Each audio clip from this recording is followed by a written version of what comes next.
Israel attacks Syria, targeting military sites in Damascus. Prime Minister directs review and standardization of administrative procedures on land. Volunteer footprints in Guyana's highlands. Hello, so good to see you again in today's news by Nghệ An Press and Broadcasting Agency. Let's get started.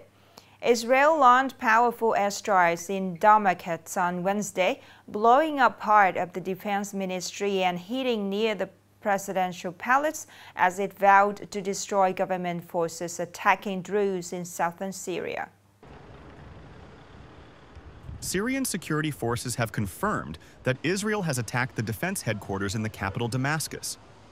In the past 2 days, Israel has twice carried out airstrikes on Syrian military targets in the city. In the latest statement, Israeli Defense Minister Israel Katz warned that the attacks will continue until the forces of the Syrian interim government withdraw from Sweda. The attack on the capital Damascus took place at the same time that Israel is also carrying out attacks on the military forces of the Syrian interim government in the southern city of Sweda, on the pretext of protecting the Druze there. The U.S. President Donald Trump on Wednesday said he would send letters announcing new tariffs to more than 150 countries, pressuring trade partners to renegotiate to avoid higher tariffs. But no, I'm not talking about that. Speaking to the press, President Trump emphasized that these countries are not large and do not have much trade with the U.S. In the letter, the U.S. government will clarify the tariff rate that Washington will impose on each country. In recent days, President Trump has continuously made requests to impose tariffs on imported goods into the U.S., notifying many economies of new tariffs that will take effect from August 1st if they cannot negotiate better terms with the U.S., forcing trade partners to act quickly to avoid higher tariffs. Vietnamese Prime Minister Phạm Minh Chính had just requested the Ministry of Agriculture and Environment to review and standardize land administrative procedures, ensuring that the implementation of administrative procedure is no longer dependent on administrative boundaries at the provincial and communal level public administrative service centers. On July 17th, Prime Minister Pham Minh Chinh signed Official Dispatch No. 110, requesting ministries and branches, especially the Ministry of Agriculture and Environment, to review and standardize announced land administrative procedures. In particular, these procedures will no longer depend on provincial administrative boundaries, making it easier for people and businesses to handle administrative procedures at provincial and commune-level public administrative service centers. The Prime Minister requested relevant ministries and branches to coordinate in implementing this task, completing it before July 20th, 2025. In addition, the authorities will increase inspections and remove difficulties for people, especially issues related to land, determining sovereignty and granting red books. Upcoming are some updated news.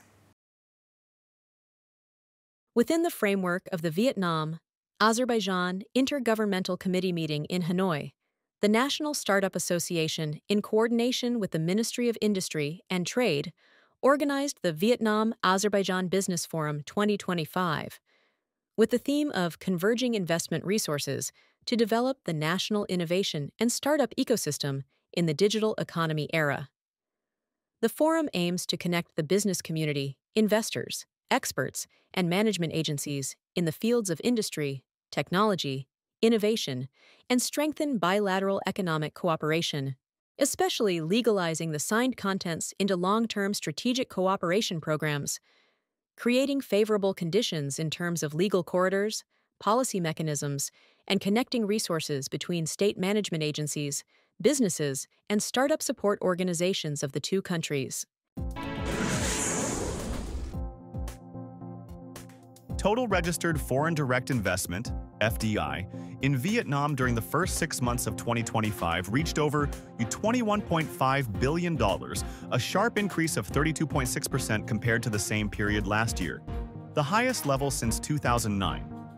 Disbursed FDI also reached over $11.7 billion, up 8.1%, reflecting the significant commitment and actual disbursement from investors. In the first 6 months of the year, the number of new FDI projects continued to increase impressively. There were 1,988 newly licensed projects, up 21.7% over the same period last year, with a total registered capital of nearly $9.3 billion. Capital flowed into 18 out of 21 national economic sectors, with the processing and manufacturing industry continuing to lead in both value and number of projects, maintaining a key role in the investment attraction strategy. Real estate also saw a significant leap, with total investment capital doubling.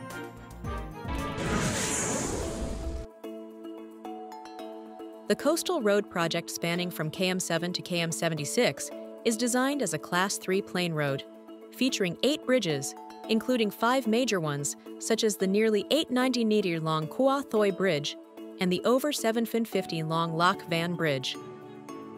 To date, over 4,030 billion VND has been allocated to the project, with disbursements reaching nearly 92%.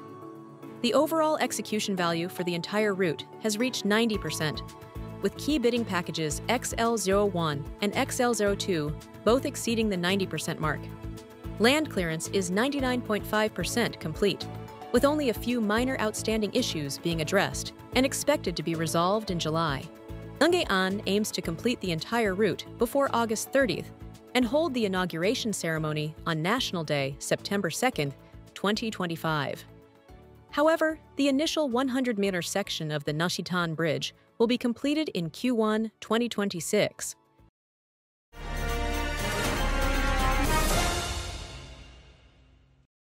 In the middle of vast green forest, remain rugged and uneven, volunteer footprints are steadily making their mark on the highlands of Nghệ An.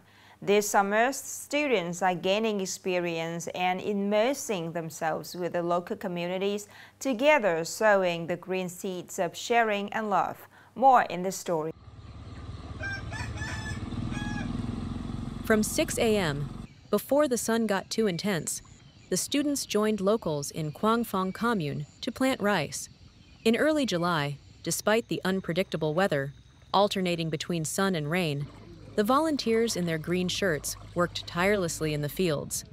They helped disadvantaged households and those living alone in the commune complete the crop on time. I am sick and have to go to the hospital all the time. Thanks to the students, the crop was completed. I feel very touched. In the middle of the peaceful mountains and forests, the small classroom echoes with the murmur of reading lessons. The college students patiently guide the children through each letter and calculation. For the little ones, these are truly special lessons, bringing added joy and a newfound belief in the power of literacy in the highlands. I am very grateful to students for coming to help my family this summer. I wish they good health and success. The small roads winding through the mountains, once overgrown with bushes and dense trees, have now been cleared, making way for safer, more open pathways. The students also work together to level and clear the yards in front of homes and the ground for new house constructions, removing every rock and tree stump. This was my first time volunteering and I was quite nervous. However, once we started working, the local people were incredibly enthusiastic and supportive, showing a lot of care. I've gained some truly valuable experiences. Though the time was short and the work demanding, the volunteer footprints have managed to leave behind beautiful images in the highlands. This wasn't just a green summer campaign. It was a summer of responsibility, of hearts that share, and of young people dedicating themselves to the community. Now it's the end of the show today. Thank you so much for your attention. Goodbye and see you later.